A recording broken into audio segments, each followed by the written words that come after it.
Good morning बच्चों। आज मैं आप सबको पढ़ाने वाली हूँ आपकी हिंदी पाठ्य पुस्तक रिमझिम का पाठ 4, जिसका नाम है नन्हा फनकार। फनकार मतलब आवाज़। वह लड़का एक चौकोर लाल पत्थर के पास बैठ गया।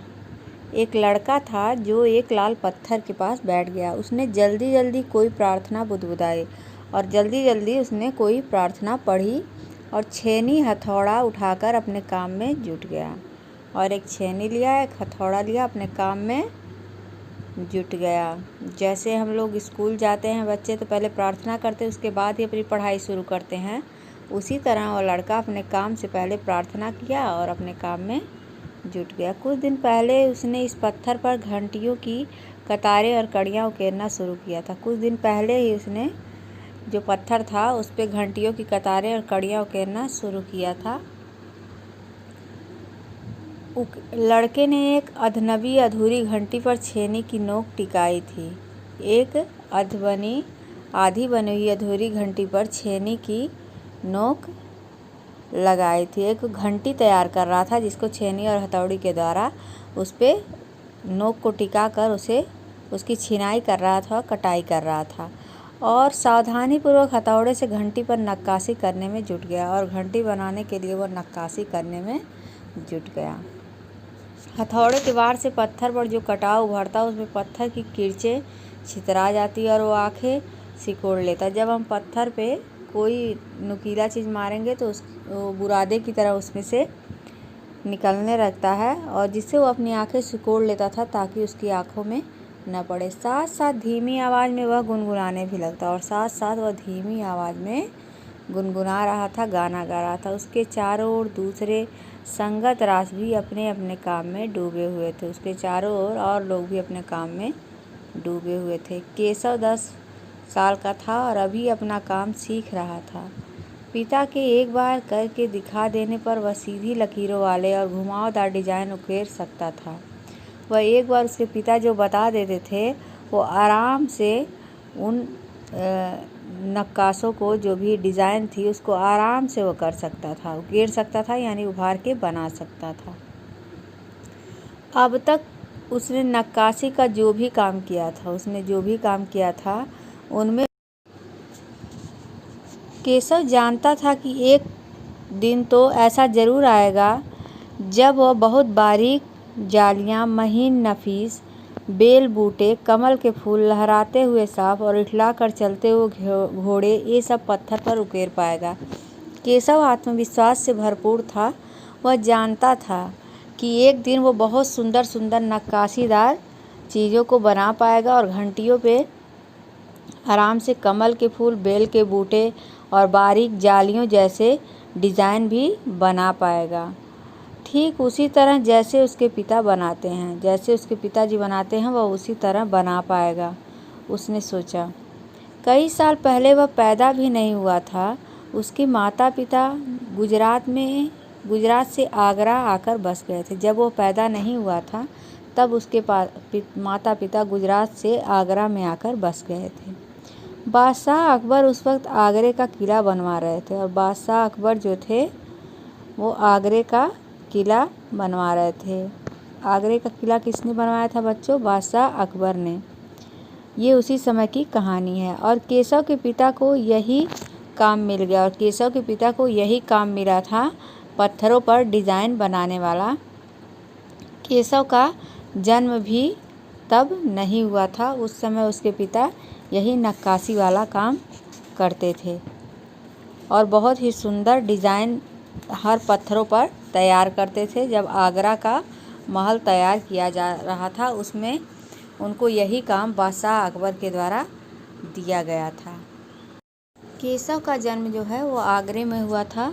उसे गुजरात के पुश्तैनी गांव जाने का तो कभी मौका ही नहीं हुआ। वह गुजरात का रहने वाला था लेकिन आगरे में उसका जन्म हुआ था। फिर दोबारा उसके माता पिता वहाँ उसे नहीं ले गए। आगरे की गलियाँ और सब अब सिकरी, बस यही उसका घर था। अब आगरे की गलियाँ ही यही उसका घर था। चारों ओर हो रही छेनी हथौड़ी की ठक ठक खड़खड़ के बीच केशव को किसी के कदमों की आहट भी न सुनाई पड़ी। वो बचपन उसका यही छीनी हथौड़ी की आवाज़ों में गुजर गया। इसलिए अचानक कानों में एक आवाज़ पड़ने पर वह चौंक गया। माशा अल्लाह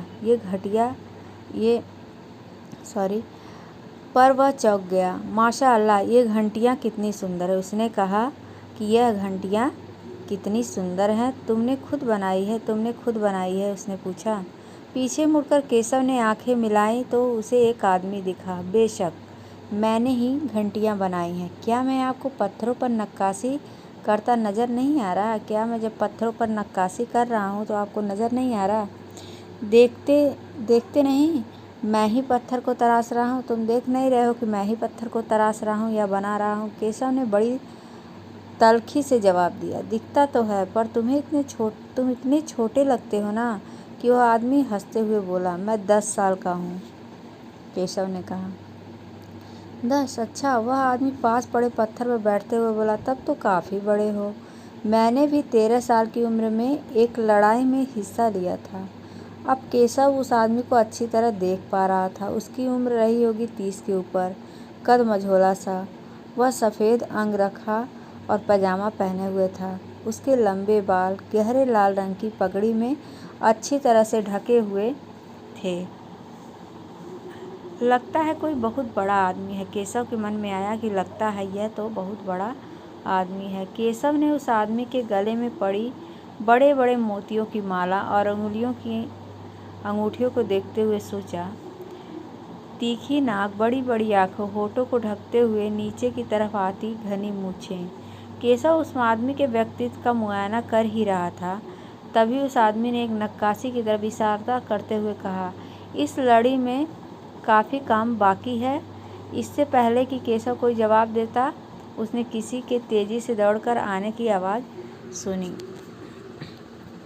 केशव उस आदमी को देख रहा था और परख रहा था ये कौन सा आदमी है, लेकिन अगर वह इस बारे में पूछने ही जा रहा था तब तक उस आदमी ने उसको बोला कि यहाँ देखो, इसमें काफ़ी काम बाकी है और तुम्हें ये पूरा करना चाहिए। तब तक केशव को एक आवाज़ तेजी से सुनाई दी दौड़कर आते हुए। केशव ने तेजी से दौड़कर आने की आवाज़ सुनी। यह और कोई नहीं, महल का पहरेदार था। हुजूर माफ़ करें, मुझे आपके आने का पता ही नहीं चला, हाँफते हुए उसने कहा। फिर वह मुड़कर भौचक्के से खड़े केशव को घूरते हुए बोला। बेवकूफ़, खड़ा हो। हुजूर आला के सामने बैठने की जुर्रत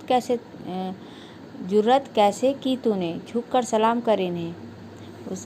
उसने बोला पहरेदार ने कि तुम यहाँ पे चुपचाप बैठे हुए हुजूर आला हैं, इनको झुककर प्रणाम करो। अब केशव का माथा ठनका। अब केशव को बहुत अचंभा हुआ। उसे कुछ समझ आ रहा था। बदहवासी में छेनी हाथ से छूटकर नीचे गिर गई। अब उसकी बदहवासी में घबराकर छेनी जो थी हाथ से नीचे गिर गई और वह जल्दी से उठकर खड़ा हो गया। वह बैठा हुआ था लेकिन अब जल्दी से उठकर खड़ा हो गया। अरे, कहीं ये बादशाह अकबर तो नहीं, उसने सोचा। यह ख्याल आते ही उसने झुककर सलाम किया। अब यह ख्याल आया तो उसने झुककर सलाम किया और खरगोश सी कातर नज़रों से अकबर को देखने लगा। अकबर को पहरेदार की यह दखलंदाजी भली न लगी। अकबर को यह दखलंदाजी, उसका इस तरह से बोलना अच्छा नहीं लगा। उन्होंने खींचकर पहरेदार को वहाँ से जाने का इशारा करते हुए बोला। ठीक है सिपाही, कुछ देर के लिए हमें अकेला छोड़ दो, बादशाह अकबर ने कहा। पहरेदार तो चला गया, मगर केशव असमंजस में था कि उसे क्या करना चाहिए। वापस अपना नक्काशी का काम शुरू करे या बादशाह के हुक्म के इंतज़ार में खड़े रहे। केशव सोचने लगा कि अब वह क्या करे। दिल तो उसका अभी भी धक धक कर रहा था, क्योंकि वो घबराने लगा था महाराज को देखकर। हाँ, पर अब वह डरा हुआ नहीं था, क्योंकि अकबर प्यार से उसे देखते हुए मुस्कुरा रहे थे। अकबर जो थे उसे देखकर मुस्कुरा रहे थे, इसीलिए वह बिल्कुल भी नहीं डर रहा था। बादशाह अकबर ने पूछा कि तुम्हारा क्या नाम है? अकबर ने नरम आवाज़ में पूछा। केशव, उसने नपा-तुला जवाब दिया। केशव, क्या तुम मुझे नक्काशी करना सिखाओगे? अकबर ने पूछा। क्या तुम मुझे नक्काशी करना सिखाओगे? उलझन में पड़े केशव ने तुरंत सिर हिला दिया। अब तो तुम्हें मेरे लिए हथौड़े और छेनी का भी इंतजाम करना होगा। केशव फुर्ती से अपने पिता के पास भाग गया और उनका छेनी और हथौड़ी उल्टे पांव लेकर लौट आया। दोस्ताना अंदाज में अकबर केशव के पास ज़मीन पर बैठ गए और पास में पड़े पत्थर को खींचते हुए बोले, ठीक है, अब बताओ कि मुझे क्या करना होगा। केशव ने संदेह भरी नज़रों से अकबर की ओर देखा। हुजूर, क्या आप यह सब करेंगे? केशव ने पूछा, हुजूर, आप यह सब करेंगे? आप तो राजा हैं। क्यों नहीं, मुझे तो विश्वास है कि मैं सीख लूँगा। नहीं नहीं, मेरा मतलब ये नहीं था, मेरा मतलब यह नहीं है महाराज। केशव सकपका गया। दरअसल मैं कहना चाहता था कि आप इतने बड़े बादशाह हैं, ये ठीक नहीं लगता। आप बादशाह हैं और ये सब करना आपके लिए ठीक नहीं लगता। उसने कुछ अनमने भाव से कहा।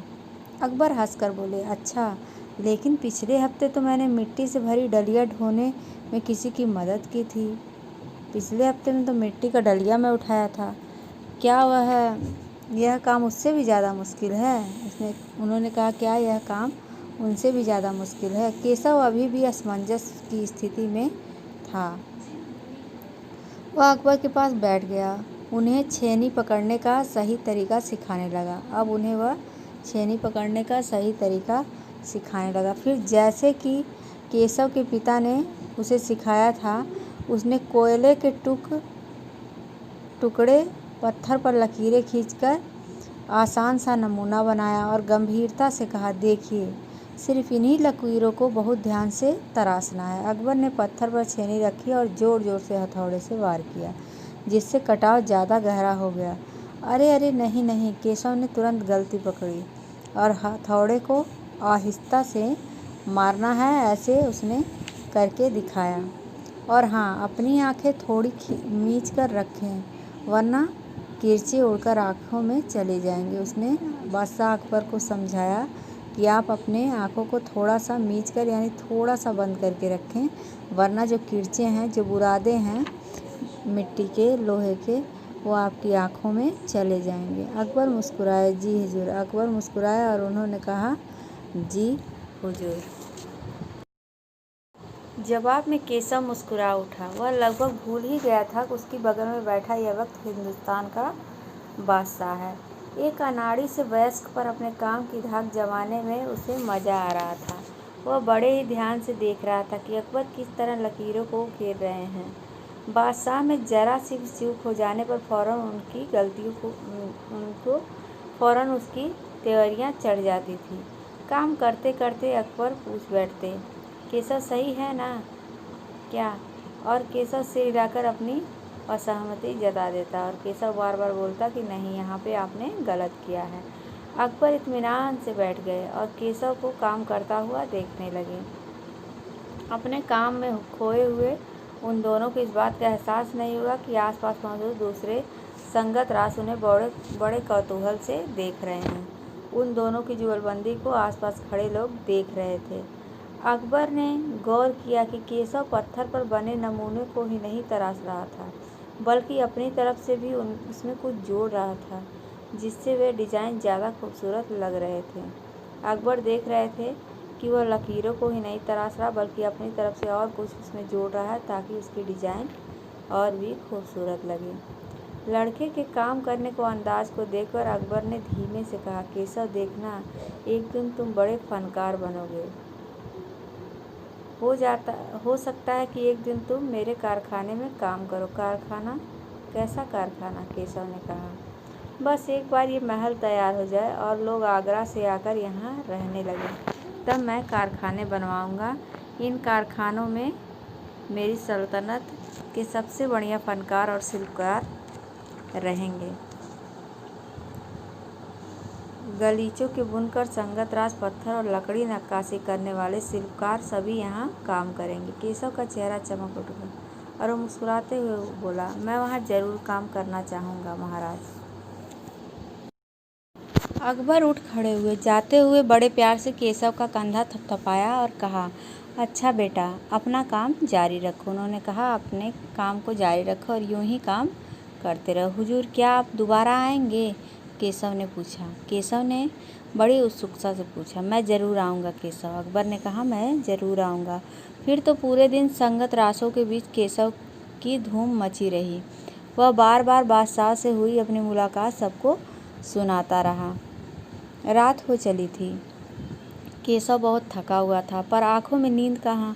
वह धीरे से अपने पिता के बिस्तर में घुस गया। पिता ने मुस्कुराकर कहा, तुम तो अभी से इतने प्रसिद्ध हो गए हो। बादशाह सलामत ने कहा कि एक दिन मैं तुम्हें बहुत बड़ा कलाकार बनूंगा।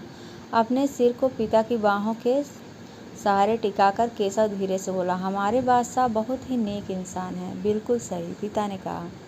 कुछ सोचकर केशव ने पूछा, बाबा एक बात बताओ, बादशाह के पास आगरा में से एक खूबसूरत महल है, फिर वह सिकरी में यह शहर क्यों बनवा रहे हैं? पिता ने कुछ याद करते हुए बताना शुरू किया, हाँ बेटा, बादशाह का आगरा में सुंदर शहर है, पर सिकरी में नया शहर बनवाने का भी एक खास कारण है। मैंने सुना है कि जब बादशाह अकबर की कोई संतान नहीं थी, इस वजह से वे हर वक्त परेशान रहते थे। साधु संतों और फकीरों के पास गए। भटकते भटकते बादशाह ख्वाजा सलीम चिश्ती के पास सिकरी आए। उन्होंने ही बादशाह को बताया कि उनके एक ही नहीं तीन संतानें होंगी, शाहजादा सलीम, मुराद और दनियाल। केशव ने चहकते हुए कहा, बिल्कुल सही। तब बादशाह ने ख्वाजा सलीम चिश्ती के सम्मान में सिकरी में नगर बसाने का फैसला किया था। केशव ने कहा, अच्छा, अब समझा। इसीलिए बादशाह अकबर ने अपने बेटे का नाम सलीम रखा है। हाँ, इसी कारण हम यहाँ एक नए शहर के लिए पत्थरों को तराश